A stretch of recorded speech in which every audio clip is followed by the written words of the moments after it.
All right, well, thanks to Horse Sport Ireland, I'm delighted to say we've got one of Ireland's best show jumpers with us in studio now. Shane Sweetnam is here. Shane, an interesting end to the year for you guys. What's the rhythm of the season actually like for you at the moment? Does it come to an end pretty much like the calendar year? What's the story? Actually, the last show I just did in Prague is my final abroad show. I've one more left in Florida this week coming, and then I have a quiet month for December, hopefully. And then we get going again in January. So. And what is the rhythm of the year like? When are the peaks of an average year?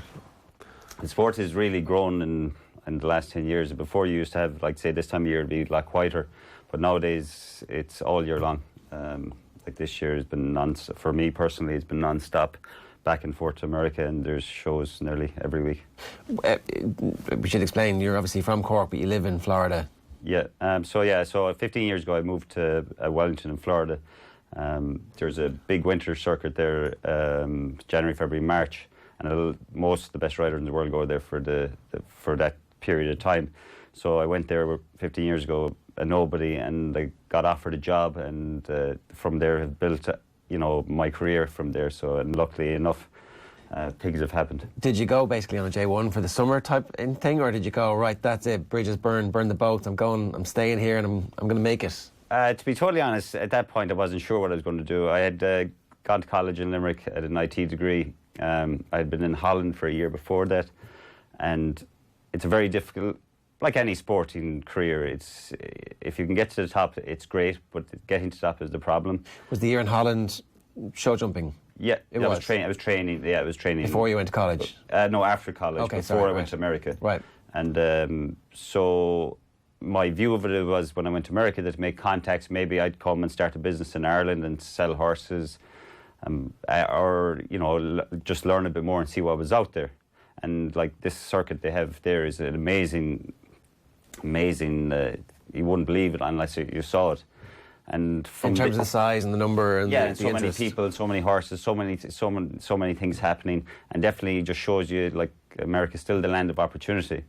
So from that moment, that 3 months I went, those first 3 months just on holiday, in case the visa people are watching. yeah, exactly. But that got me going. Said, okay, I have a chance to make a career out of this. But then I had to give it a good go. And did you stay there?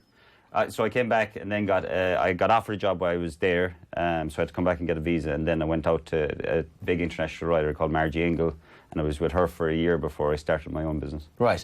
So when you go there and you got that job, at that point do you feel you've made it? Like, do you realise you're like, I'm not going home. I'm not made it, but this is my career now and this is what I'm going to do?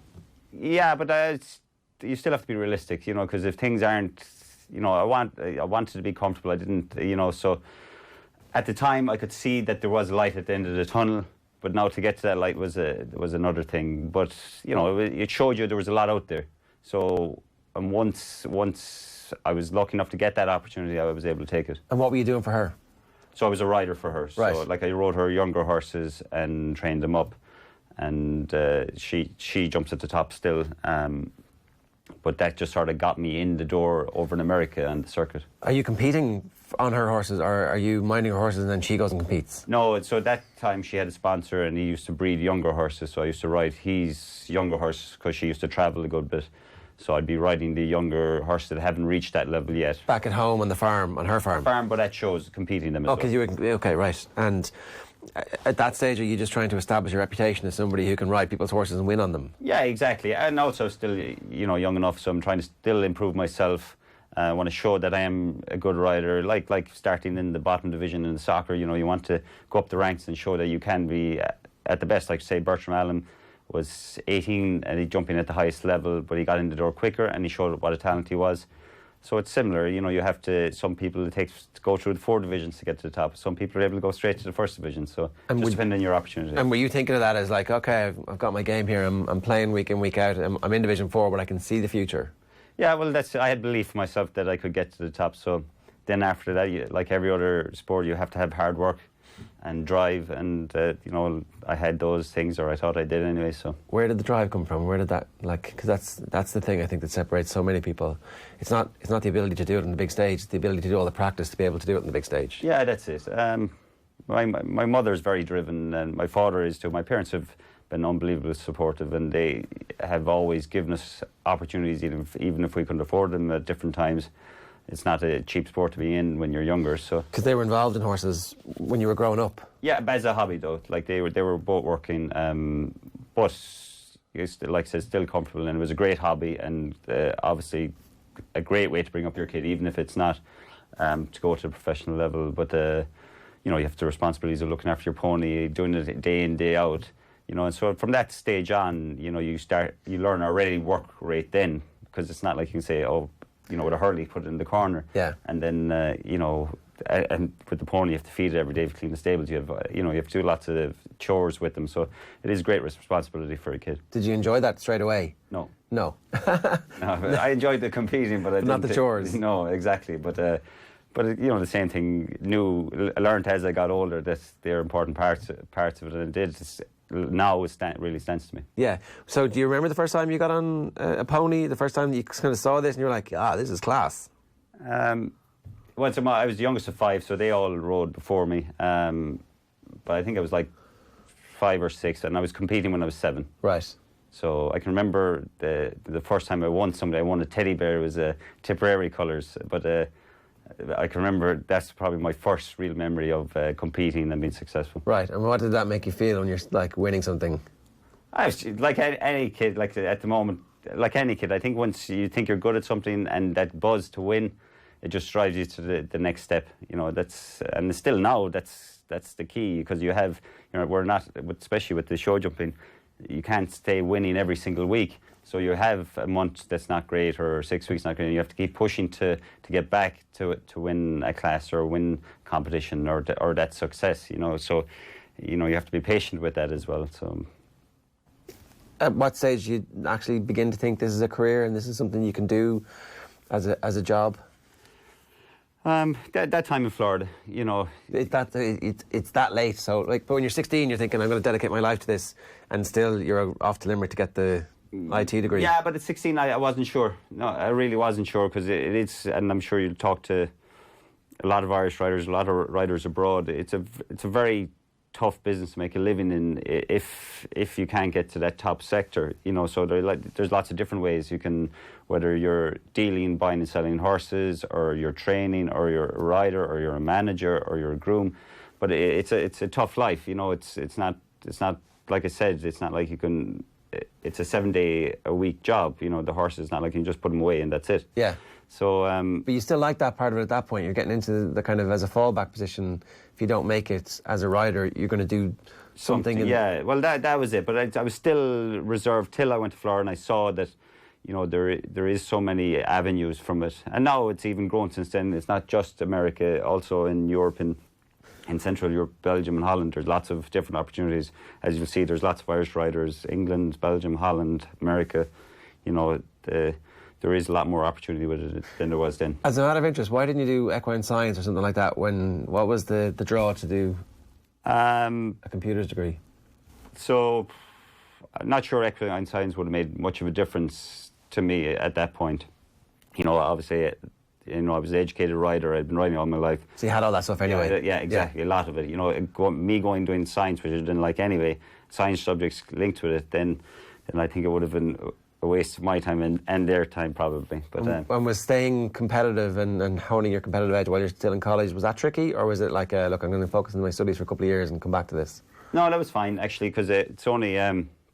Limerick's only an hour away from home, and I used to come back during the week, in the middle of the week, to ride, and then I'd compete most weekends. Right. But the same thing, it wasn't like that it was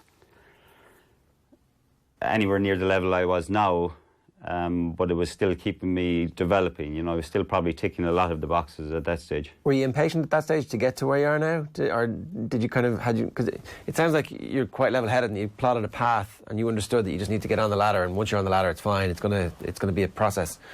A lot of 19-year-olds are like, I want to be the superstar straight away.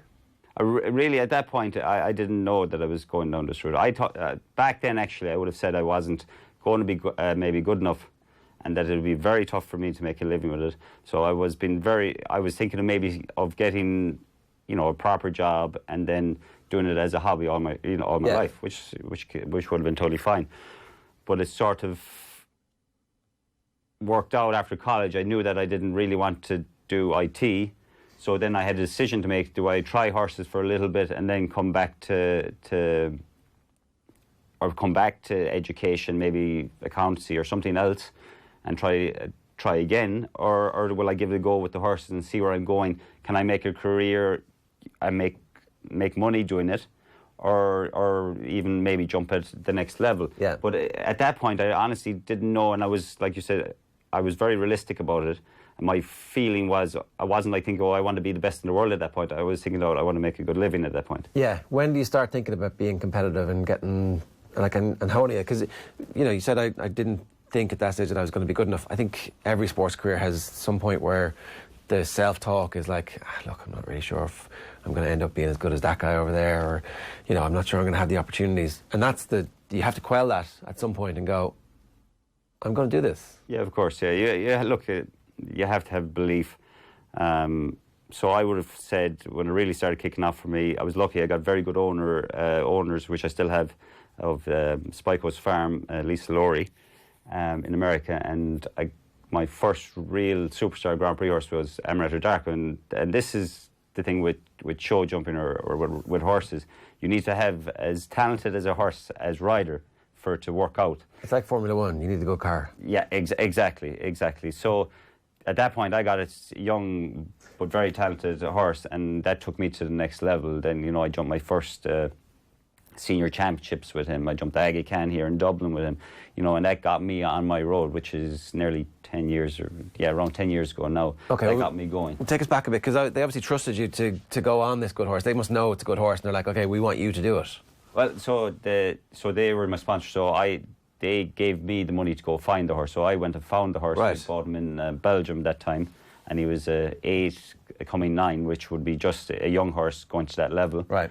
And luckily enough, it was the right decision, right horse, right car, and he brought me up not just one level, but like 3 levels. He brought me all the way to the top. Okay, well then we need to learn how you got so good at spotting horses. You said you set up your own business a year after you went to Florida. It's in the industry, obviously.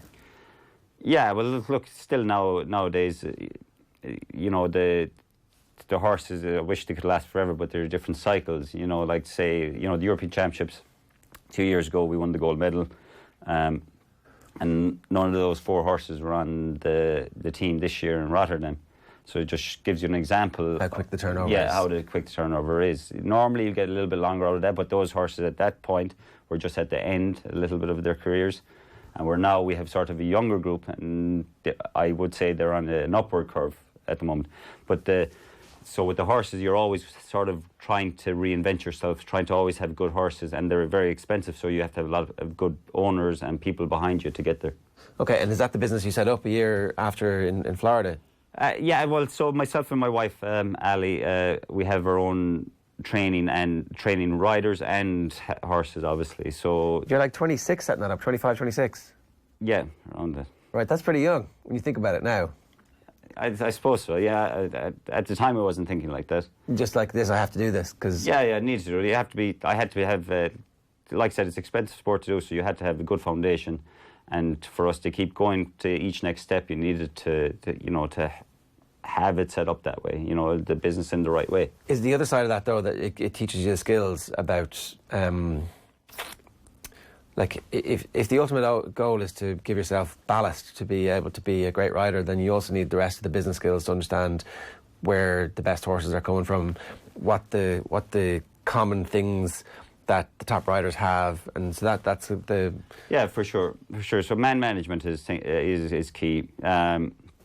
Most of the top riders are very good man managers, and horse managers, as in they have to make sure that the best vet, have the owners happy, have yourself in great shape, you know, a good plan for the year, logistics, you name it, you know. So it's like having, but the rider basically has to be like the manager, coach, and rider all in one, you know. All of these things would seem like a distraction from the athletic part of the job and the mental part of the job.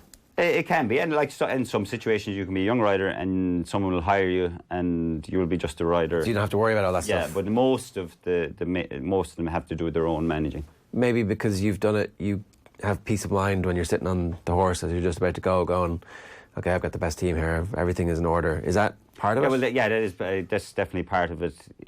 But okay, it's just, when we're going something major, I have a plan a long time before that. Then all the boxes have to be ticked before that, and then that puts you in a better position. When you're going into the ring, you're relaxed. You say, okay, whatever happens now happens. And now you can have the opposite effect. If things don't go the right way up to that time, then you can have a little bit of unsurety with it. So it's trying to have yourself really in that mental. So what's the bit then that convinces owners to sponsor you between the time you set up the business and you get your first good horse? Like, how do you prove to them that you are the right person for them to invest in, and that your riding skills are going to match whatever horse you're actually going to get?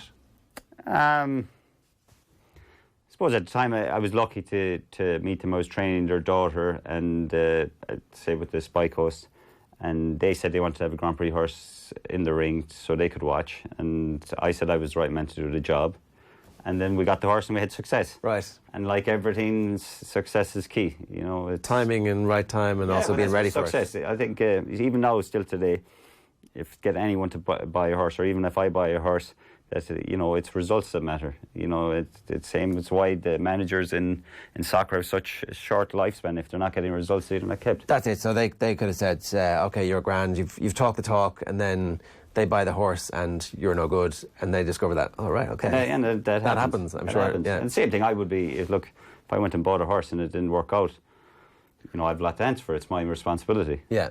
And there's no, horses go lame, or they're not as predictable as you think they can be. So it can be tough. How does that work then? What's the relationship between the owners and the riders? And you're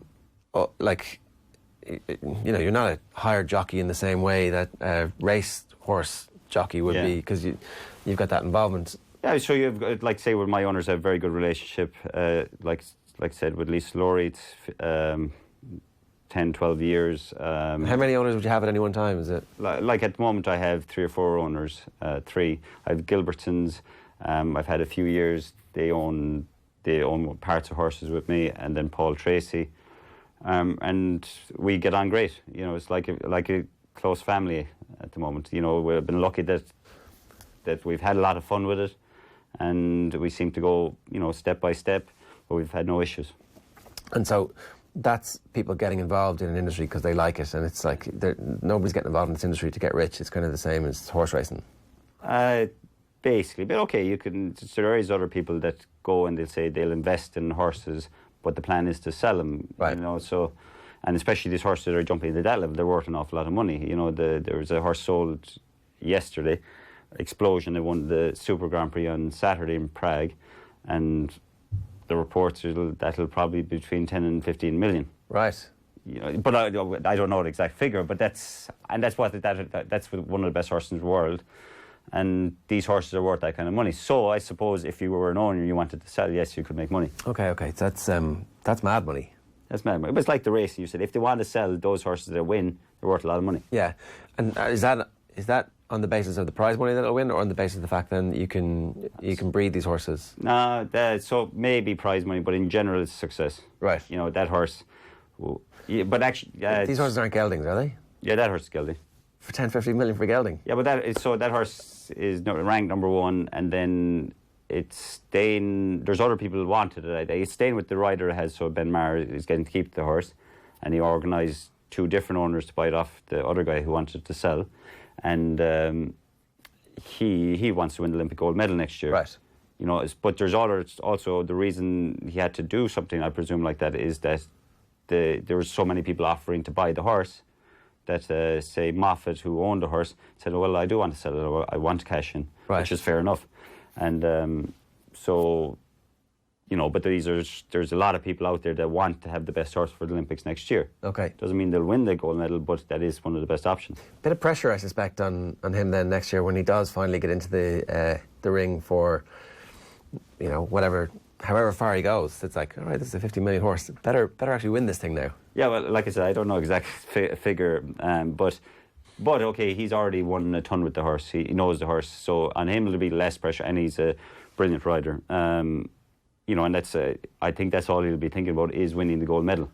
Will you talk us through what it's actually like being in the ring and what is going through your head? How busy is your internal monologue at that point? It's quite calm, really. Like I said, normally you go walk your course, and the big thing with your course is having a plan of going around the course. There's certain numbers between lots of the jumps, so So normally I'd have my plan set, walk my course 3 or 4 times, go into the ring, and then I just start. And then there's a switch gone off, and I don't know, is there much thought going through? I'm relaxed, and then I'm just doing step by step, because you have to be still in the moment. So those numbers are strides? Yeah. And it's just a stride pattern, you're just counting?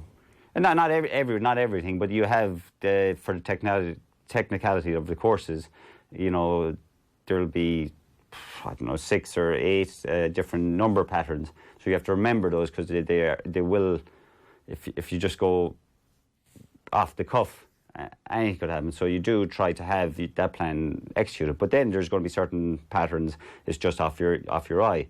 But it's just step by step. I think moment by moment, jump by jump, try to execute the plan as good as you can and ride as good as you can. And normally, we do this every day for the year. So obviously it just becomes a little more natural then. Yeah.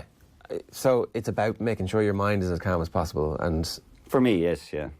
You have to stay relaxed. The horse also are living, breathing, animals that they want to be relaxed as well, not nervous, not to feel like there's a cowboy up there on me and he's nervous, so it's important that I stay relaxed. How many different horses have you got in competition at any one time? Because there's times where you're actually riding 2 horses in the same competition, right? Yeah. So normally at an international show you can bring 3 horses to a show, but obviously horses can't go jumping every week. So like you'd have a team of horses. At the moment I have, say, 6 to 7 Grand Prix horses. But okay, how many of them are championship horses? Then I have one older horse, but then 1 championship horse at the moment. And then maybe 1 younger one that might turn out to be one. Arsene Wenger used to say everyone thinks they have the prettiest wife at home. I presume some owners are always like, well, why is mine not getting that's true. Can we not have a go on him and see how he's going? Yeah, that's true. Like I said, I have very good owners, and it's very transparent. Everyone knows where we're at. So you sit down at the start of the year and you go, look, this is how far we think this is going to go. Yeah, and at different steps, because, like horses change as well. Sometimes they get better, sometimes they lose form. Sometimes a decision to change has to happen. So... yeah, I think at each stage, at different times you do have to sit them down, you have a conversation, and you go from there. And are all your horses in Florida, or do some of them stay in Europe? How does that work? So, all of them now are back in Florida, except the one horse I had in Prague last week. And so he flies back Friday, and then they get a little bit of a rest now. Right. And you said they can't jump every week. How strenuous is a Grand Prix on a horse? Because obviously it's very intense. Yeah, go. It's hard, and you want to keep them as sound as you can.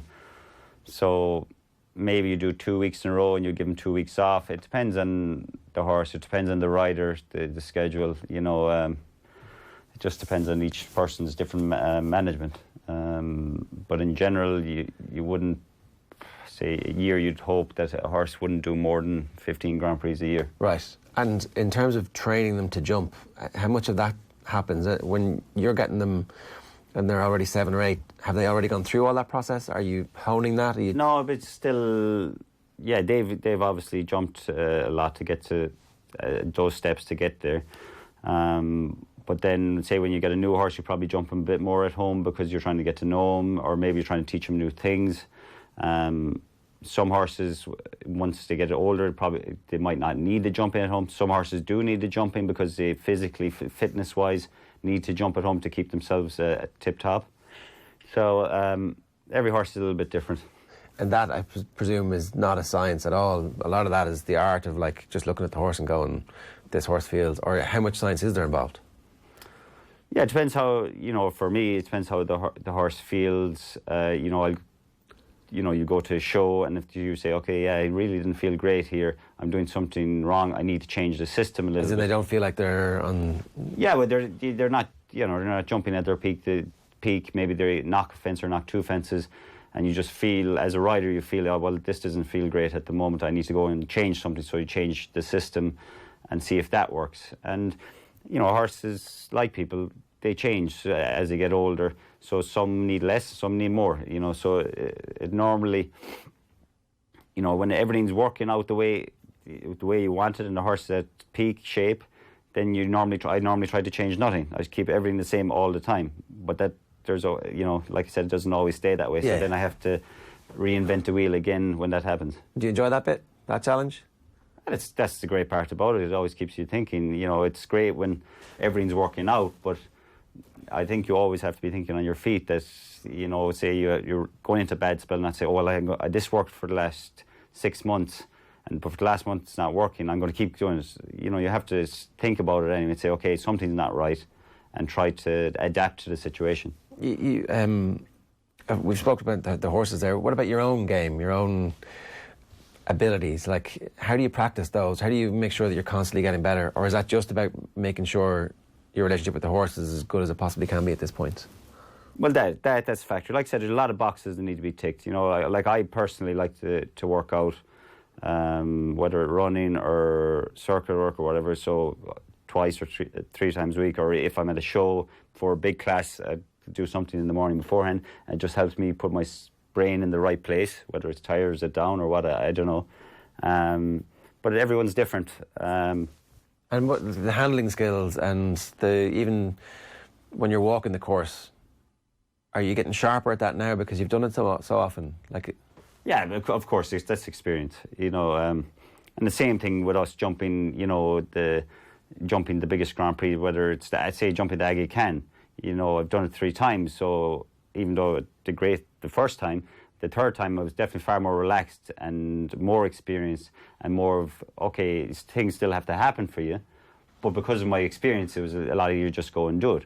But you have to still not get complacent. You still have to push yourself. You still have to say, okay, I'm at the level I need to be, or I'm not. And if you're not, you have to start pushing yourself again. It seems to be one of those sports where you can go on for quite a long period of time. We've obviously there's famous examples of people being competitive into their late 60s. Like Ian Miller has the record for most of the Olympics, and he just retired last year when he was 70. Right. So there's no retirement on the agenda at all. You don't even need to think about that kind of stuff, do you?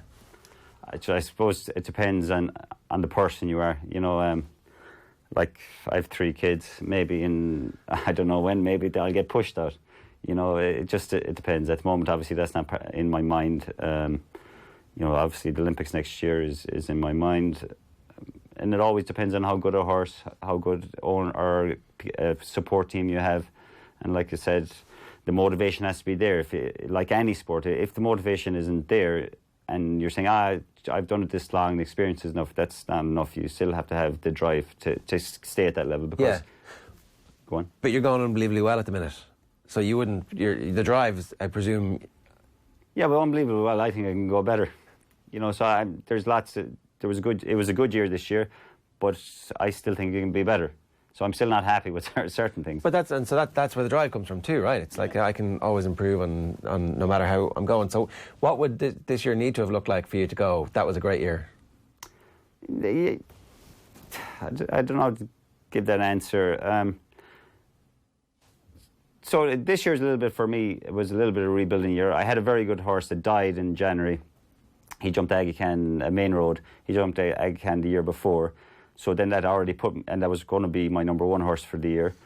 And luckily enough, I got a new horse at the same time, Alejandro, but he had no experience. So he's had to get all this experience this year, and he ended up in Rotterdam, but an inexperienced horse there. So I think he's going to be better again next year. But that's also my job, to give him the right experience, right, to get him to the next level, and there's no guarantees with that. So I suppose that's part of the stuff that you can control and stuff that you can't control, is how quickly that experience and the horse adapts to that. Yeah. You mentioned the Olympics and Tokyo. There's a huge Irish presence there from an equestrian perspective. What's your own ambition? When do you start talking about that? Do you not talk about that? Like, how does that all kind of filter into plans and stuff? Well, the first thing, I suppose, with the show jumping team was to get qualified. It'd been 16. Next year it'll be 16 years since we had team in Athens. So it was unbelievable. The boys did great this year. They put a lot of effort into it between Cian O'Connor, Derek Kenny, Paul O'Shea and Peter Maloney and myself. The five were at both qualifiers, and they've dedicated their whole year to try to get that, or even before that, but to try to get the qualification first. And honestly, I think that'll start, hopefully it'll make it easier for other years because it'll take the monkey off the back. But now the next step is to try to get myself there. So, this month now I'll sit down and I'll make a good plan, try to have my horses in the right place, and hopefully I'll be there if I deserve to be there. If I don't deserve to be there, I don't want to be there. What's that process for people who are unfamiliar with how that might actually work out? What would stop you from being there, and what would qualify you for being there? So, look, there's 10 or 15 top Irish riders and have horses. Whether they're good enough for the Olympics is another thing. It'll be people who are showing the best form at the time. When's the cut-off point? I think it's like around June time. Okay. So, yeah, around June time. So, like, if I'm not going well enough, or if one of the guys isn't going well enough, and now it's a new system at the Olympics this year, which is going to be interesting. But it's a 3-man team. There's no drop score. Normally it's 4 and you have a drop score. Yeah. So now everything's going to count. So there's going to be even extra pressure. So it's which there's been a lot of debate between the riders and the FEI, because the riders don't agree with this. Right. But this is what the FEI wanted, and this is what's happening. So we're going to see this year. So you've got to be in the top 3 by the end of June. Yeah. So 4 riders will go. One is a backup. So basically, if you want to be competing there, you have to be in the 3. Right. And is that based on a set number of Grand Prix over the course of between now and then? Well, it depends. So at the moment, we're in a transitional period. Our chef to keep head for the last 3 years just finished up because Rodrigo Pessoa, he did a great job. He just finished up. He wants to ride at the Olympics for Brazil next year. Right. So now at the moment, HSI have just advertised that the job. So in the next couple of weeks, I'm sure they'll be looking at the options and see what we come out with. And then when that person gets the job, I'm sure he'll sit down with the riders and they'll make a plan. And then it's down to that person to pick the 3 when it comes time. Okay, so quite cutthroat, and yet also you all have to work together, which is cutthroat until you are on the team, and then you put aside all that. Yeah, of course. Look, we're all friends, but it is true. You have to be fighting your own corner at the start, or doing your own best job. That's what all I'll be worried about is my situation, having my corner covered, as in my horse in the right place, myself in the right place, my team in the right place, and then that's all I can do. If we're not in that position at the right time, then honestly, I don't want to be there. Yeah. That's fair enough, but also unbelievably exciting for over the next couple of months. You get the opportunity to. Yeah, exactly. Like I said, because we haven't been qualified in a long time, I personally haven't had this as rider to work towards. So for all of us, all the Irish riders have put in the work, I think it's going to be a very exciting time. Yeah. And is that automatically the main focus for you for the next year? Yeah, for sure. But I think every show jumper in the world, the biggest target is the Olympic Games. And it's not about money, and it's not about, it's the Olympic Games. So for us to be this close now, that's the ultimate goal for the next year. As you said, it's all about that. Over the last 12 months, what has been the biggest successes that have stood out for you? So, look, qualifying for the Olympics. The team did a great job, and that was everyone's target at the start for the since the Europeans 2 years ago. That was everyone's target. So it's not even this year, So when it did finally happen, of course, it was our last chance. Then there was a lot of relief and a lot of excitement. So it was great. Yeah, and what's the role of the governing body in all this? Because obviously, if there's no chef to keep at the moment, they've got to get a new one in place. And how do they actually support the athletes over the course of? Yeah, so HSI, they do a great job. They're in charge, obviously, with a lot of the deciding the chef to keep, whether it's a three-man team or just an individual. They're obviously always supporting all, it's not just show jumping, it's, eventing, dressage, and they really have been very, very supportive, and we couldn't do it without them. And then, so thanks to them for really putting a platform for us.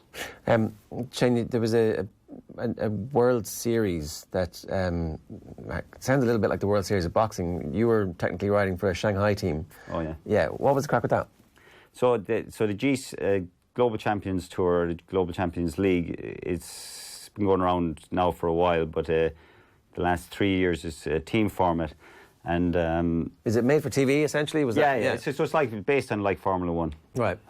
So we actually just won on Sunday, the Shanghai Swans, and the money was unbelievable. There was the final team for us was one rider from Germany, one from Sweden, one from Switzerland, and myself.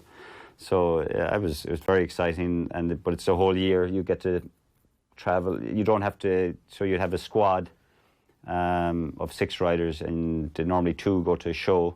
Right. So, like, say I competed this year in Mexico, Miami, Hamburg, London, and New York, and then Prague now the final. So, but there's other.